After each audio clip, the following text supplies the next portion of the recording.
بسم الله الرحمن الرحیم. الحمد لله و الصلاة والسلام علی سیدنا رسول الله و علی آله و اصحابه و من والاه. اما بعد، بینندگان عزیز و ارجمند شبکه جهانی شارجه، خدمت شما سلام دارم و انشالله که در تمام امور زندگی موفق و مؤید باشید. در خدمت شما هستیم با برنامه آداب عبادت. یکی دیگر از آداب عبادت که خیلی هم مهم هست صدقه هست و در برنامه گذشته ما در مورد بعضی از آداب هایی که عبادت صدقه باید انسان رعایت بکنه اشاره کردیم. ششمین عادت یا ششمین اموری که و امری که باید انسان رعایت بکنه در تقدیم صدقه دادن اینه که انسان مسلمان از اون مالی که خوب هست صدقه بده، مالی که به درد بخور هست، نه اینکه بیاد مالی که به درد نمیخوره یا جنسی که به درد نمیخوره بیاد از اون صدقه بده. انسان مسلمان این ادب رو باید رعایت بکنه، ادب دادن مال خوب و جنس خوب، و شخص نباید به عمدن بیاد و مال بد رو به فقیر یا مستمن بده، حالا چه خوراکی باشه، چه لباس باشه یا هر چیز دیگری باشه، یا اینکه از مال صدقه مال خبیث بده. مال خبیث مثل ربا، ما اموال ربا، اموالی که از مال حرام به دست میاد، اینها خبیث هستند. بلکه انسان مسلمان باید اون چی که بهتر هست، اون چی که خوب هست رو بده به اون فقیر. زیرا در حقیقت ما داریم این مال رو به خداوند تقدیم میکنیم، در راه خداوند داریم میدیم، نه به فقیر. ما به خاطر رضای خدا داریم به این فقیر این مال رو میدیم. پس باید انسان در نظر داشته باشه که این مالی که شما تقدیم میکنید دارید به کی تقدیم میکنید؟ به خداوند. و خداوند در قرآن کریم میفرماند یا ایها الذین آمنوا انفقوا من طیبات ما کسبتم. ای کسانی که ایمان دارید و ادعای ایمان دارید و میگید ما مؤمن هستیم، پس از طیبات انفاق بکنید، از چیزهای پاکیزه و خوب انفاق بکنید. و مما اخرجنا لکم من الارض، و اون چی که از زمین ما برای شما بیرون آوردیم. ولا تیمموا الخبیث منه تنفقون، و شما اون مال خبیث، اون مال بد رو انفاق نکنید، در حالی که ولستم بآخذیه الا ان تغمضوا فیه، در حالی که خودتونم هیچ وقت راضی نمیشید کسی وقتی اون چین مالی بهتون میده دریافت کنید و بگیرید، مگر اینکه اگر به فشار باشه یا به زور باشه. الا ان تغمضوا فیه. پس انسان مسلمان باید دقت بکنه. نگاه کنید در داستان فرزندان آدم، واتل علیهم نبأ ابنی آدم اذ قربا قربانا فتقبل من احدهما ولم یتقبل من الاخر. به خاطر چی؟ خداوند در قرآن کریم میفرماند که برای مردم تلاوت کن داستان دو فرزند بنی آدم هنگامی که انفاق کردن در راه خدا و تقدیم کردن اون قربانی و اون صدقی که خداوند از اونها خواسته بود که انفاق بکنند. فتقبل من احدهما ولم یتقبل من الاخر، از یکی قبول شد، پذیرفته شد اون صدقش، از دیگری پذیرفته نشد. به خاطر چی؟ به خاطر اینکه اون اولی از بهترین مالش انفاق کرد و دومی که برادرش بود اومد از بدترین مال. یکی کشاورز بود، یکی دامدار بود. اونی که دامدار بود بهترین گوسفند رو تقدیم و قربانی کرد، اونی که کشاورز بود بدترین اون محصولش رو اومد انفاق کرد و خداوند ازش نپذیرفت. و اینجا بود که قال لاقتلنک، تهدیدش کرد، گفت که من تو رو میکشم. قال انما یتقبل الله من المتقین، خداوند از انسانهایی با تقوا قبول میکنه.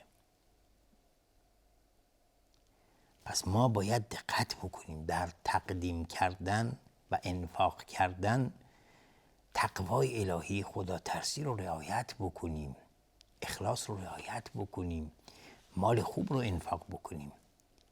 شما درسته به فقیر داری میدید، ولی قبل از اینکه در دست فقیر بیفته انگار دارید تقدیم خداوند میکنید. شما از دیگر آداب عبادت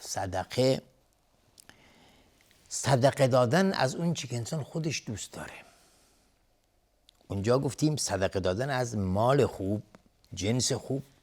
اینجا صدقه دادن از اون چی که شما خودتون دوست دارید. شما خودت چی دوست دارید؟ چه بهتر به دلت میچسبه؟ اونو انفاق بکن.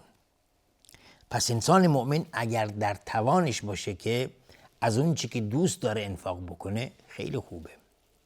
و حالا چه مال باشه، چه خوراک باشه، چه لباس باشه و هر چیزی دیگری، این بهترین اجر و بیشترین ثواب انسان داره.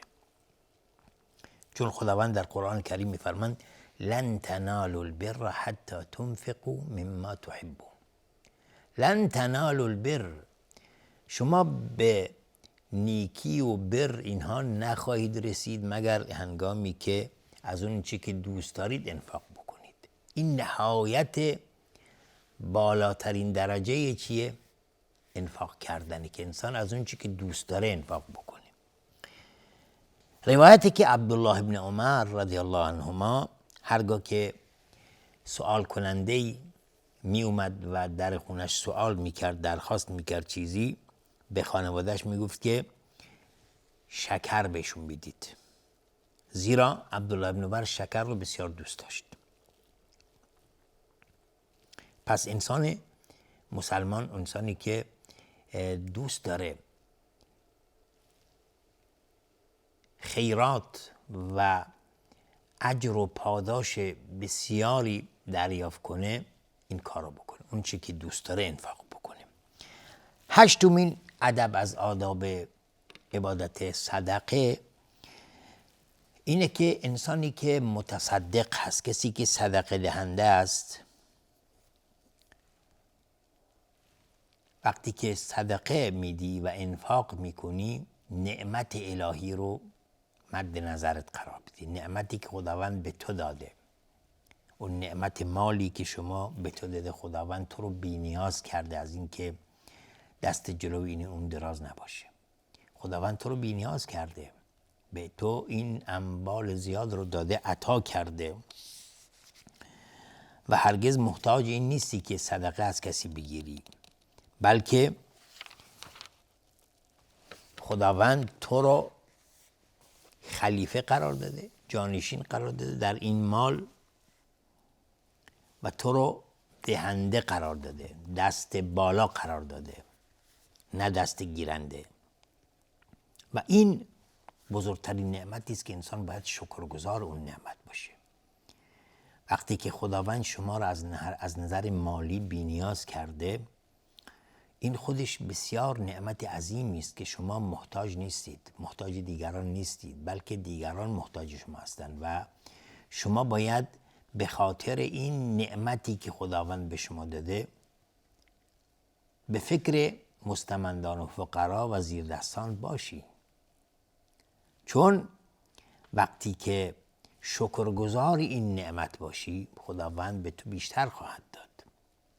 خداوند در قرآن کریم می‌فرماید لئن شکرتم لازیدنکم. اگر شما شکر نعمت را به جای بیاورید، من بیشتر به شما خواهم داد. و شاعرم بسیار زیبا می‌فرماید، میگه شکر نعمتت افزون کند، کفر نعمت از کفت بیرون کند. انسان وقتی که شکرگزار نعمت هست، خداوند بیشتر بهش میده. ولی وقتی که انسان کفران نعمت بکنه، کفر نعمت بورزد، این نعمت از کف او بیرون خواهد رفت و خداوند اون نعمت را از او خواهد گرفت، چون در اصل این مال خداونده. خداوند مالک همه چیز هست و خداوند به تو این عطا کرده تا اینکه ببینه شما چه کار میکنید در این نعمتی که خداوند به شما داده. این اختبار الهی است، امتحان الهی است که شما چگونه از عهده این امتحان برمیایید. خداوند چرا داره شما رو امتحان میکنه؟ خیال نکن که این از زرنگی خودته و از تلاش خودته. درست شما تلاش کردی ولی اون فضل الهی شامل حال شما شده.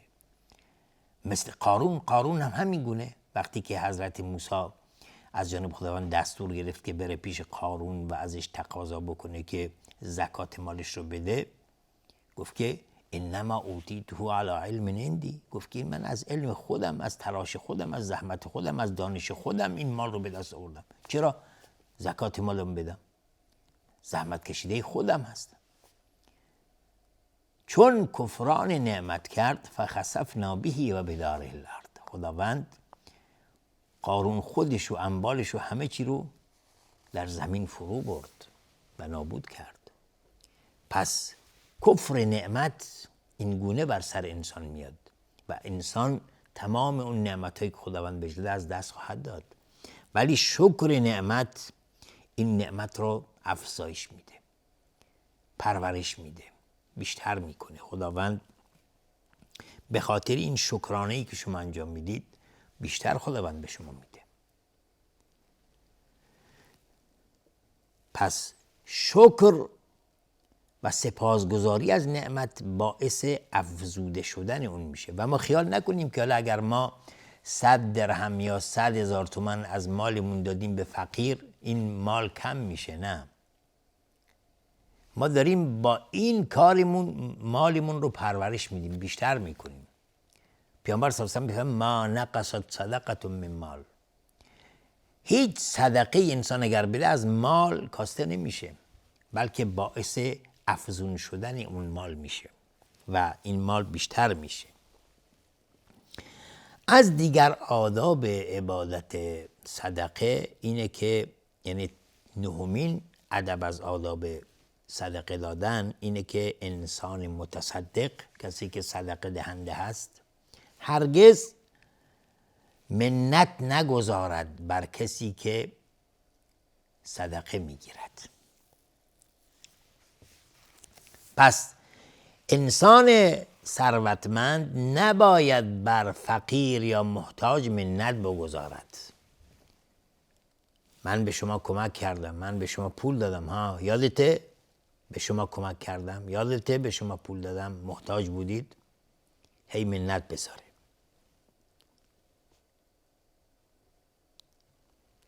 بلکه باید انسان یعنی شکرگزار این نعمت باشه و اینی که این خداونده که بر ما منت گذاشته، اولا که این مال رو به ما عطا کرده و خداوند هست که به ما توفیق داده مسلمان بشیم و خداوند به ما توفیق داده که از بخل و شح و اینها به دور باشیم و خداونده که به ما توفیق اینو داده که صدقه بدیم.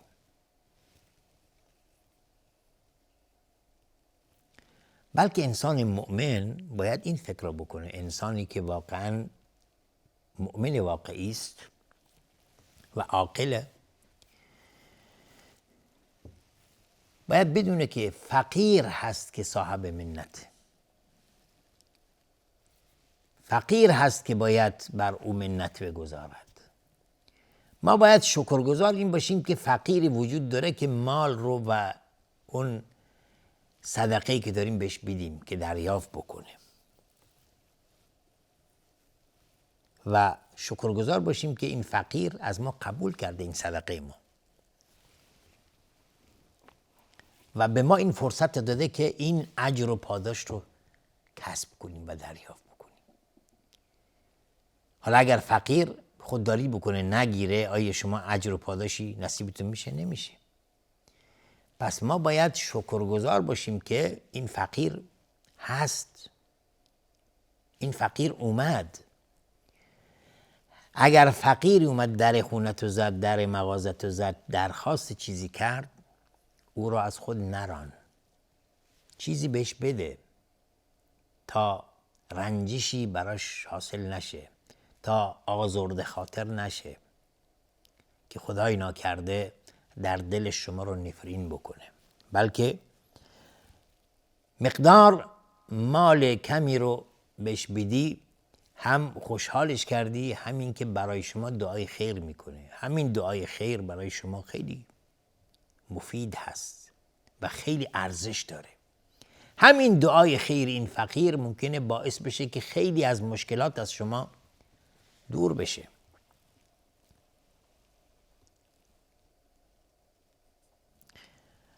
بعضی از صلحا در گذشته از سلف میگفتند که به خدا من میبینم که فقیر هست که بر من منت دارد.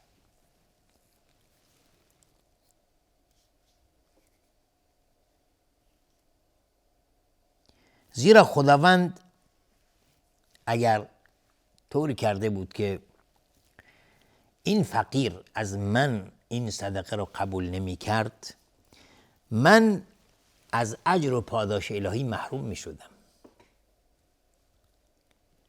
دقت کنید چقدر مهمه علما و گذشتگان چگونه فکر می کردن و امروزه ما چگونه فکر می کنیم. امروزه اگر ما فقیری آمد یا مستمندی آمد و از ما درخواست چیزی کرد، فوراً ناراحت میشیم، عصبانی میشیم. هی چقدر میان، چقدر درخواست میکنن. البته انسان مسلمان باید دقت کنه. ما در آداب دیگر خواهیم گفت که انسان باید بررسی بکنه و انسان مستحق رو پیدا بکنه، نه به هر کس. خیلی از کسانی که درخواست میکنن واقعا مستحق نیستن، ولی ما باید به دنبال افرادی باشیم که مستحق هستند و استحقاق دریافت این صدقه را دارند. انشاءالله که خداوند به همه ما توفیق بده که از جمله صدقه دهندگان باشیم. تا دیدار دیگر و برنامه دیگر همه شما ایزان رو به خداوند بزرگ میسپارم و آخر دعوانا الحمدلله رب العالمین و السلام علیکم و رحمت الله و برکاته.